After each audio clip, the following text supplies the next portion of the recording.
हमारी अम्मी भी गई, सिस्टर भी गई, अब्बू भी अब जा रहे हैं। डॉक्टर कह रहे हैं कि उनका बचने का तो चांस नहीं है। जिगर, फेफड़े, गुर्दे सब खराब है। ऊपर से दिमाग की नस फट गई है उनकी। मुझे एक दफ़ा देखा है मेरी तरफ, बाद में आंखें बंद कर ली। क्या कहती हैं कि ज़हनी तौर पर तैयार हो जाएं, कुछ भी वो कह रहे हैं अपने रिश्तेदारों को कॉल करके रखे, ज़हनी तौर पे तैयार रहें, जब मर्जी हम आपको आवाज़ दे सकते हैं। मैं आन के इन्हां दी बीवी नूं कॉल कीती है। वो सोनिया मैडम को? हाँ, मैं खुद कॉल कीती है। उन्हें कहा मैं नहीं आना, 6 दिन हो गए ने, लेकिन वो औरत नहीं आई। बिस्मिल्लाहिर्रहमानिर्रहीम। पाकिस्तान समेत दुनिया भर में देखने और सुनने वालों को अस्सलामुअलैकुम। मेरा नाम ज़ैन इम्तियाज़ है और आप देख रहे हैं डेली पॉइंट। नाज़रीन, इस वक्त मैं म्यू हॉस्पिटल में मौजूद हूँ और मेरे साथ लकी डियर साहब के साहबजादी मौजूद हैं। जब लकी डियर साहब यहाँ से रिकवर होकर वापस घर जाते हैं और उनकी तबीयत फिर नासाज होती है, तो तकरीबन 5 से 6 माह जो है वो अपनी साहबजादी के घर होते हैं और फिर इनकी बेटी ही वो ट्रीटमेंट करवाती हैं। लेकिन इस वक्त जो पोजीशन है कि डॉक्टर्स ये कहते हैं कि लकी डियर साहब इस वक्त वेंटिलेटर पर हैं। डॉक्टर्स क्या कहते हैं, इन्हीं से बात करते हैं। अस्सलाम वालेकुम जी। वालेकुम सलाम। अभी डॉक्टर्स क्या कहते हैं, लकी डियर साहब की अब तबीयत कैसी है? लोग सुनना चाहते हैं, पूछना चाह रहे हैं कि लकी डियर साहब अब खैरियत से हैं। डॉक्टर्स क्या कह रहे हैं, बीमारी कौन सी लाहक है? वो डॉक्टर कह रहे हैं कि उनका बचने का तो चांस नहीं है। दूसरे नंबर पर उनके जिगर, फेफड़े, गुर्दे सब खराब है स्मोकिंग की वजह से। जिगर, फेफड़े, गुर्दे, सारी चीज़ें? हाँ, सब चीज़ें खराब। ऊपर से दिमाग की नस फट गई है उनकी, तो उसकी वजह से वो डैमेज हो गए हैं। तो वो कह रहे कोशिश पूरी करेंगे, लेकिन दवाओं की ज़रूरत है। लास्ट टाइम जब मैंने देखा था, आप जब उनके पास आते थे तो वो आपको बुलाते थे, हाथ वो बड़ी बातें करते थे और इशारा करते थे कि ये मेरी बेटी है, गुड्डी है। हाँ, मैं उधर ही रही हूँ, मेरे पास रहे हैं, मेरे साथ बातें सारी करते हैं। अब जब ये मुबारक होने से पहले भी मेरे साथ रात बात की है। मैंने कहा अब्बू ठीक है? हाँ मैं ठीक हूँ बेटा। मैं कहा अब्बू ये बेटा कब आना है? मैं कहा अब्बू मैं 2-3 दिन बाद आऊँगी। अच्छा, ये बीमार होने से पहले? हाँ, 1 दिन पहले की बात है। मैं कहा अब्बू मैं 2-3 दिन बाद आऊँगी, मेरी तबीयत नहीं ठीक। ठीक है आ जाई। मैं कहा अच्छा ठीक है। तो सुबह पता लगा तबीयत खराब, मैं फिर आ गई। मैं आन के इन्हां दी बीवी नूं कॉल कीती है कि अब्बू दी हालत नहीं सही है। वो सोनिया मैडम को? हाँ, मैं खुद कॉल कीती है। मैं कहा उन्हां दी हालत नहीं सही है, तो एक दफ़ा ना तुसी बच्चे लैके आओ, की पता जी जिंदगी मौत का कोई पता नहीं। उन्हें कहा मैं नहीं आना। आना ही नहीं? आंदी मैं नहीं आना। क्यों? मैं जी जाहिर सी गल है मैं नहीं आना, मैं उत्थे नहीं रहना चाहती, मैं नहीं आना। मैं कहा एक दफ़ा मैं इत्थे में तू आ, तेनों कोई कुछ नहीं आंदा, मैं इत्थे ही है, तेनों कोई भी कुछ नहीं आंदा, एक दफ़ा आन के मिल तो सही मेरे अब्बू नूं। उन्हें कहा मैं नहीं आना। आज 6 दिन हो गए, 7 दिन हो गए ने, 6 दिन हो गए ने, लेकिन वो औरत नहीं आई। जो एक औरत छड्ड के चले ही गई जे, तो दोबारा उन्होंने आने की ज़रूरत नहीं है। और जब जैसी बात है, पूरा पाकिस्तान इस वक्त सोच में मुब्तला है कि अल्लाह पाक सेहत तंदुरुस्ती अता फरमाए लकी डियर साहब को, तो उनकी जो बेगम है जिसने पहले इमदाद के इतने पैसे लिए, वो सारे पैसे उन्हीं के पास थे या आप लोगों को भी कुछ पैसे दिए थे?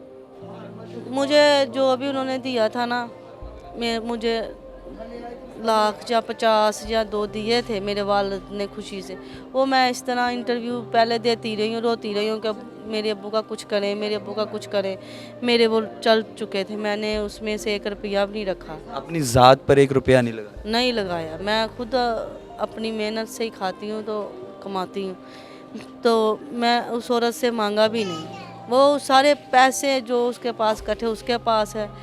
जो भी इंटरव्यू चोरी दे रही है, वो हमारे फेक इल्ज़ाम झूठे लगा रही है। लेकिन इस वक्त तो इल्ज़ामात की बजाय दुआओं की ज़रूरत है ना, सब लोगों को दुआएं करनी चाहिए। दुआएं करनी चाहिए, ये तो आवाम को सोचना चाहिए ना। आपकी मुलाकात हुई? हाँ, मैंने डॉक्टर से अभी भी पूछा था।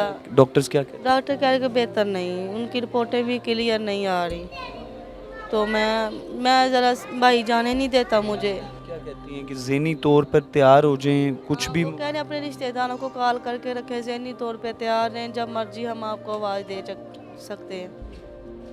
तो बेटी है, आपको बेटी का तो प्यार ही बड़ा अनमोल होता है, जब देखते हैं तो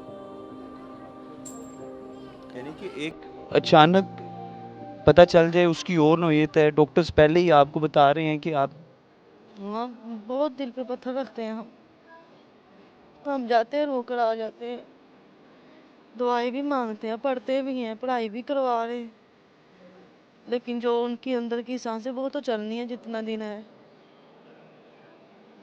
बर्दाश्त करता होगा ये। हमारा कुछ रहा ही नहीं तो। हमारी अम्मी भी गई, सिस्टर भी गई, अबू भी अब जा रहे हैं। वो आपको चुप करवा रहे हैं, आप उन्हें चुप करवा। तो हमने एक दूसरे को ही हौसला देना, और कौन देता है? रिश्तेदार तो ऊपर से सिर्फ हाथ फेर देते हैं, लेकिन माँ बाप तो कोई भी नहीं बनता।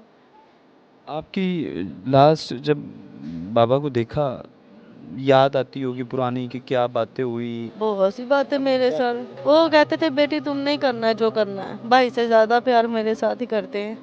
मैंने क्या कहकर बुलाते थे आप? मुझे राबिया कहते थे, ए राबिया मुझे ये शय चाहिए, मुझे ये शय। मैंने ठीक है, मैंने कभी जवाब नहीं दिया उनको। कितना मुश्किल है कि डॉक्टर्स कह रहे हैं कि हर मुश्किल वक्त के लिए हर तरह से आप तैयार हो जाएं, और आप फिर भी सब्र करके यहाँ पे। बस हम ये उम्मीद लगाए बैठे हैं कि शायद अल्लाह ताला उनकी सांस वापस दे दें। लोगों से क्या अपील करेंगे आप? मैं लोगों से यही कहना चाहती हूँ कि जितनी जल्दी हो सके दुआएं की उम्मीद करें। हमें ये ना कहें कि शायद लकी डीर की बीवी पैसे मांगती थी तो औलाद भी मांग रही है। हमें पैसे नहीं चाहिए, हमारे पास इतनी अहमियत है कि हम अपने बाप पे लगा सकते हैं, मेहनत करके लगा सकते हैं। जी। और जब बाप ने पाला पोसा, फिर शादी की, बड़ी मेहनत से कमाई की, अब उसी वो बाप ऊपर ना सुन रहे है, ना देख रहे है, ना जवाब दे रहे। नहीं नहीं, सिर्फ मुझे एक दफ़ा देखा है मेरी तरफ, बाद में आंखें बंद कर ली। वो जहाँ मैं इधर भी हुई, इधर भी हुई, मैं शायद आंखें इस तरह होगी, लेकिन मेरी तरफ देखा। हाँ, मेरी तरफ देखा, आंखें भी उन्होंने ऐसे, मैं अब्बू ठीक हो, आंखें भी चमकी, लेकिन बात नहीं की ना। आवाज़ को तरसते हैं। हाँ बहुत, कैसे बुलाते थे? राबिया, हाँ बहुत ज़्यादा। अब कौन बुलाए? और कोई भी नहीं, मेरे पास किसी ने जाना ही नहीं है, ईद लेकर भी नहीं जाना। ईद मेला, ईदों पे क्या हुआ? कुछ बोल मुझे। बोलने का वक्त ही नहीं है हमारे पास, ना हम कुछ कहना ही चाहते हैं अब। बस नाज़रीन, एक ही चीज़ है कि इस वक्त लकी डियर साहब को आप सबकी दुआओं की ज़रूरत है। सब लोग मिलकर दुआ करें कि अल्लाह पाक उनको सेहत और तंदुरुस्ती वाली ज़िंदगी अता फ़रमाए, ताकि जिस तरह पहले वो बीमार थे और फिर उनका ट्रीटमेंट होता रहा और उसके बाद वो सेहतयाब होकर अपने घर को रवाना हुए, इसी तरह अब भी दुआ की जाए कि अल्लाह पाक उन्हें सेहत वाली ज़िंदगी अता फ़रमाए। पता नहीं किस शख्स की दुआ कबूल हो जाए और फिर हंसते मुस्कुराते वो इसी तरह मुल्क पाकिस्तान के जितने भी लोग हैं उनके चेहरों पर मुस्कुराहटें बिखेरते रहें। अपनी कीमती राय कमेंट सेक्शन में ज़रूर बताइएगा। आपसे दोबारा मुलाकात होगी अगली वीडियो में। अल्लाह निगहबान।